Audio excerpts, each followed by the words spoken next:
इस कहानी की शुरुआत में हम एक आदमी को देखते हैं। वो लगभग 40 साल का है और पूरी तरह से नीला कपड़ा पहनकर वो एक घर में घुसता है, हथियार से लैस होकर। और वो किसी का ध्यान अपनी तरफ खींचना नहीं चाहता। वो अपने टारगेट को ढूंढ रहा होता है और उसे ढूंढने के लिए एक बेडरूम में जाता है। लेकिन तभी वहां पर उसे एक बूढ़ी औरत मिलती है। वो उस आदमी से पूछती है, तुम हो कौन? तुम क्या माइकल हो? और वो आदमी उस बूढ़ी औरत पर बंदूक पॉइंट करता है और उसे शूट करके उड़ा देता है। लेकिन मरने के बाद अचानक से वो बूढ़ी औरत होश में आ जाती है। वो अभी भी मरी नहीं है और बड़े अजीब तरीके से उसके हड्डियों से आवाज आ रही होती है और एक रहस्यमय और भयानक दिखने वाले क्रिएचर में बदल जाती है, एक वैम्पायर में। वो उस आदमी पर हमला करती है और अब उस बूढ़ी औरत में इतना ताकत आ गया है कि वो बड़े आसानी से उस हट्टे कट्टे आदमी को कड़ी टक्कर देती है। लेकिन वो आदमी भी कम नहीं है, वो अपने काम में माहिर लगता है, जैसे कि वो इस काम के लिए पहले से ही ट्रेनिंग ले चुका हो। वो जिस तरह से क्रिएचर से लड़ता है, देखकर ऐसा लगता है कि जैसे वो अपने गुजर बसर के लिए वैम्पायर मारने का काम करता है। वैम्पायर उसे पीछे से मारने की कोशिश करती है, लेकिन तभी वो एक ट्रैप में फंस जाती है जो उस आदमी ने लगाया था। इसके बाद वो आदमी उस बूढ़ी औरत का यानी कि वैम्पायर का दांत निकाल लेता है, उसका नुकीला दांत, जिससे वो खून चूसते हैं और इसे फैंग्स कहते हैं। दांत को लेकर वो आदमी बहुत पैसे कमा सकता है। वो अपने वैन में बैठता है और उस घर से निकल जाता है। पता चलता है उस आदमी का नाम बर्ड है। बर्ड की एक बेटी है जिसका नाम पेज है और वो और उसकी बीवी जॉस सेपरेटेड हैं, मतलब दोनों अलग अलग रहते हैं और उनकी बेटी पेज अपनी माँ के साथ रहती है। बर्ड हमेशा अपनी बेटी को स्कूल से पिक करने में लेट हो जाता है और हर दिन वो बहाना मारता है कि वो किसी कारण से लेट हो गया। बर्ड की पत्नी जॉस अपने पति को आखिरी मौका देती है कि अगर वो अपनी बेटी का ट्यूशन फीस जो कि $5000 है नहीं चुका पाता है तो वो एक हफ्ते में पेज को लेकर फ्लोरिडा चली जाएगी अपने मम्मी पापा के पास। लेकिन बर्ड अपनी बेटी को खोना नहीं चाहता, इसलिए वो प्रॉमिस करता है कि वो पैसे लेकर जरूर आएगा, वो भी मंडे को, जो आज से 6 दिन के बाद है। बर्ड वैम्पायर के दांत को लेकर जाता है उसे कैश कराने के लिए। वो पहुंचता है एक इलेक्ट्रॉनिक स्टोर जिसका मालिक एडी है, लेकिन अंदर एक और दुकान है जिसे ट्रॉय नाम का आदमी चलाता है, जो असली में वैम्पायर टीथ कलेक्टर है और उसका यही बिजनेस है। बर्ड उम्मीद करता है कि उसे बहुत पैसे मिलेंगे, लेकिन उसे शौक लगता है जब ट्रॉय कहता है कि इस दांत के लिए उसे सिर्फ $800 ही मिलेंगे। ट्रॉय उसे कहता है कि तुम्हें इस दांत को लेकर जाना चाहिए यूनियन के पास बेचने के लिए। बर्ड नहीं मानता और उसे अपना कुछ टूल्स देता है बेचने के लिए, लेकिन ट्रॉय बर्ड के ऐसे हालत का फायदा उठाता है और कम दाम में उसे सारा सामान खरीद लेता है, साथ ही उसका जूता भी ले लेता है। और बर्ड दुकान से निकलता है काफी फ्रस्ट्रेटेड होकर, क्योंकि आज भी वो कोई दांत बेच नहीं पाया।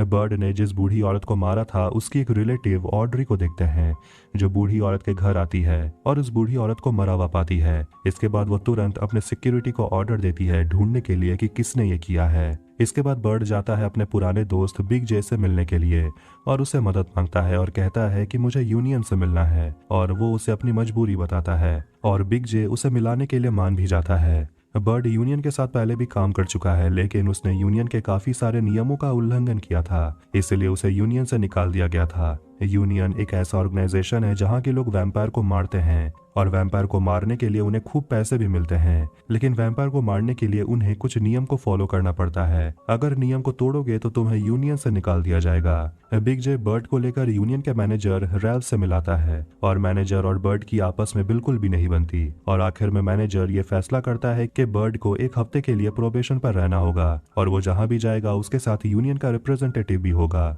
ये देखने के लिए कि कहीं बर्ड नियम तोड़ तो नहीं रहा। बर्ड को डे शिफ्ट में काम करना होगा, लेकिन हमें पता है कि वैम्पायर हमेशा रात में बाहर निकलते हैं खून चूसने के लिए, इसलिए बर्ड को अगर पैसे कमाने हैं तो उसे हार्ड वर्क करना होगा। देखा जाए तो रैल्फ बिल्कुल भी नहीं चाहता कि बर्ड यूनियन के लिए फिर से काम करे, इसलिए वो अपने रिप्रेजेंटेटिव सेठ से कहता है कि तुम बर्ड के साथ ही रहना और अगर वो कोई भी नियम को तोड़ता है, कोई भी मिस्टेक करता है तो आकर मुझे बताना। काम के पहले दिन सेठ और बर्ड की आपस में बिल्कुल भी नहीं बनती और दोनों की सोच भी बिल्कुल अलग है। बर्ड जहां सोचता है कि काम करने का कोई नियम नहीं होता, बस काम पूरा होना चाहिए, जबकि सेठ का मानना है कि काम करने के नियम होते हैं और वो बर्ड को बताता है कि वैम्पायर अलग अलग तरह के होते हैं, जैसे कि western, eastern, spider, Huber, juvenile. Vampires अकेले में रहना पसंद करते हैं, लेकिन जब वो एक साथ रहते हैं तो वो हायरार्की में रहना पसंद करते हैं, यानी कि कोई उनका बॉस होगा तो कोई उनके अंडर काम करेगा और ये डिसाइड होता है उनकी उम्र से, और वो बस एक ही चीज से डरते हैं और वो है सूरज की रोशनी।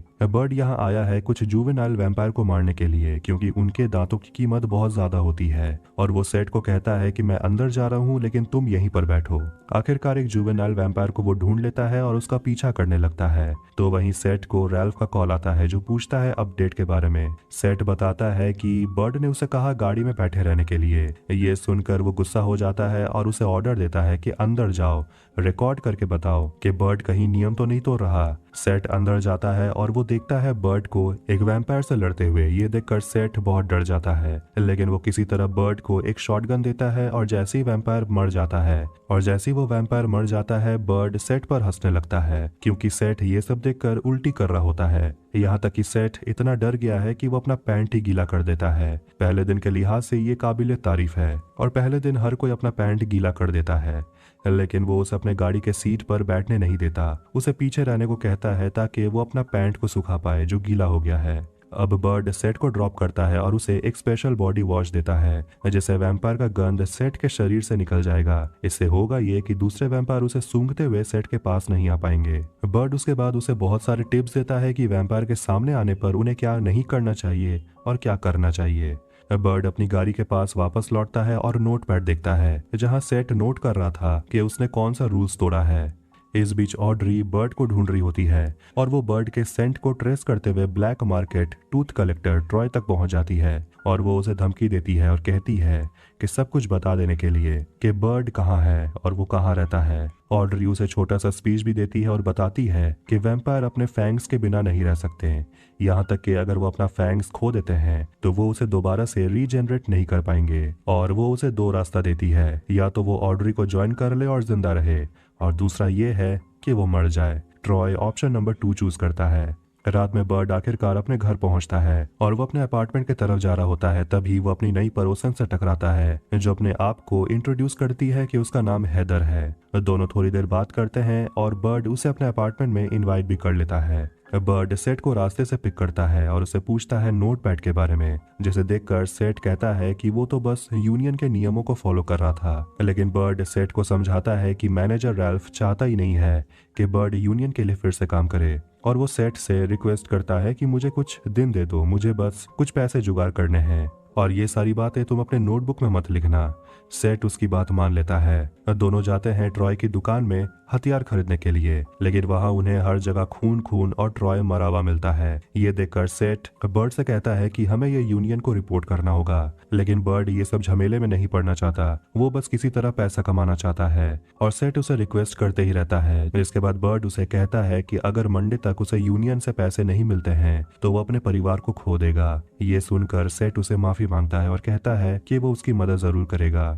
अब जब रात में बर्ड अपने घर जाता है तो वो अपनी नई पड़ोसन हैदर के घर में कुछ लोगों को देखता है जो कुछ बातें कर रहे होते हैं, जिसे सुनकर उसे लगता है कि कुछ तो गलत हो रहा है। अगले दिन बर्ड और सेट घर के बाहर होते हैं, जिसका पता उन्हें बिग जे से मिला है और वहां उन्हें नजारियन ब्रदर्स मिलते हैं जो उन दोनों के गाड़ी के सामने ही रुकते हैं। नजारियन ब्रदर्स बहुत ही माहिर वैम्पायर हंटर्स हैं जिन्होंने पूरे शहर का सफाया कर दिया है और वो अब पश्चिम की तरफ जा रहे हैं वैम्पायर्स को मारने के लिए। सभी दूसरे से बातें करते हैं और वो बर्ड के साथ काम करने के लिए मान जाते हैं। वो सभी एक साथ एक घर के अंदर जाएंगे जहाँ पहले सेट और बर्ड अकेले जाने वाले थे। बर्ड सेट को एक हथियार देता है और उसे समझा देता है कि वैम्पायर्स को मारते कैसे हैं। इसके बाद सभी मिलकर घर के अंदर जाते हैं और करीब 4 वैम्पायर्स को मार देते हैं।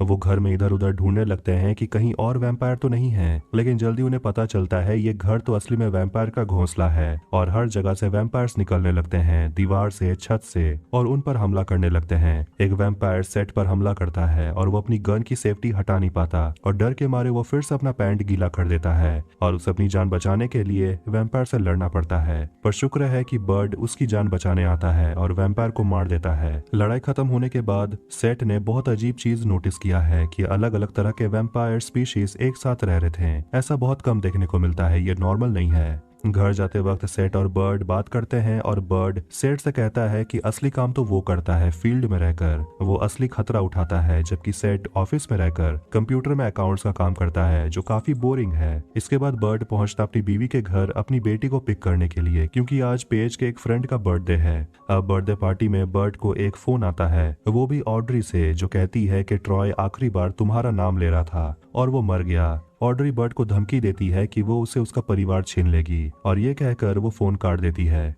फोन कट होने के बाद घर के बाहर एक गाड़ी आती है जिसमें बर्ड दो लोग को दिखता है और उसमें से एक को वो पहचान लेता है जिससे वो अपने पड़ोसन के अपार्टमेंट में देखा था, जो हेदर से अजीब बातें कर रहा था। इसके बाद वो तुरंत अपनी बेटी को लेकर पार्टी से निकल जाता है। अपनी बेटी को वो सीट बेल्ट से बांध देता है, उसे हेडफोन पहनाता है और उसे गेम खेलने के लिए कहता है। ऑड्री बर्ड के पीछे अपने आदमी को भेजती है उसे मारने के लिए और वो बर्ड के गाड़ी का पीछा करते हैं और अपनी बेटी को बचाने के लिए बर्ड गाड़ी को तेजी से भगाता है। इसके तुरंत बाद वो अपनी बीवी को कॉल करता है और उसे कहता है जल्दी से बैग पैक कर लेने के लिए और कहता है कि फिलहाल उसे कुछ एक्सप्लेन करने का टाइम नहीं है लेकिन रेडी रहना। पेज अपना गेम खत्म करके हेडफोन उतारती है जिसके बाद वो अपने पापा की मदद करती है बुरे लोगों को हराने में। इसके बाद वो आखिरकार अपने घर पहुंचते हैं और जैसे वो दरवाजा खोलते हैं देखते हैं कि ऑड्री ने जॉस को बंदी बना लिया है। कुछ लोग आकर पेज को भी पकड़ लेते हैं और वो बर्ड को मारते हैं। बर्ड अपनी बीवी को सब कुछ सच बताता है कि वो पूल क्लीनर का काम नहीं करता, वो असली में एक वैम्पायर हंटर है। ऑड्री ने सेट को काट लिया है और वो बेहोश पड़ा हुआ है।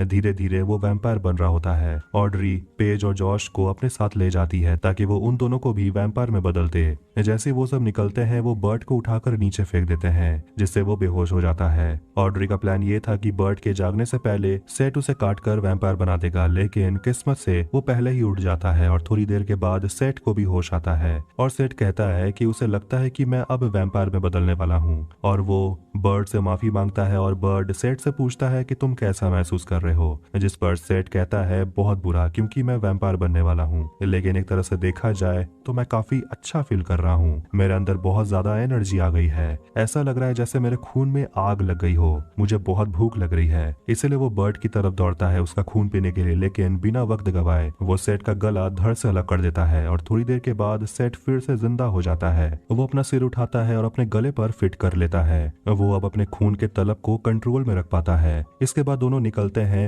बर्ड के अपार्टमेंट के लिए ताकि वो प्लान बना पाए कि आखिर वो ऑड्री को हरा कैसे सकते हैं। अपार्टमेंट में वो हेदर से मिलते हैं और बर्ड उसे पूछता है कि वो है कौन, जिस पर वो कबूलती है कि वो एक वैम्पायर है, लेकिन वो बर्ड पर हमला नहीं करने वाली क्योंकि वो खुद को कंट्रोल कर सकती है और ऑड्री ने उसे वैम्पायर बनाया है। और हेदर यहाँ ये भी खुलासा करती है कि वो बूढ़ी औरत जिसे शुरुआत में बर्ड ने मारा था वो असली में ऑड्री की बेटी थी, जिसे ऑड्री ने वैम्पायर में बदल दिया था ताकि उसकी बेटी कभी मरे नहीं और जिंदा रहे। और हेदर बर्ड से कहती है कि वो भी उसकी मदद करना चाहती है ऑड्री को हराने में। इसके बाद वो तीनों एक साथ वैम्पायर के अंडरग्राउंड कैंप में जाते हैं जहां ऑड्री पेज और जॉस को बंदी बनाकर रखी है। वो तीनों मिलकर वैम्पायर को मारने लगते हैं और उन्हें वहां बर्ड का सबसे अच्छा दोस्त बिग जे भी मिलता है जिसे सेट ने बुलाया था मदद के लिए। सेट और हेदर टनल के ऊपर वैम्पायर को मार रहे होते हैं तो वहीं बर्ड और बिग जे टनल में घुसते हैं पेज और जॉस को ढूंढने के लिए, लेकिन अफसोस बिग जे को एक वैम्पायर काट लेता है और वो खुद को सैक्रिफाइस कर देता है टनल के अंदर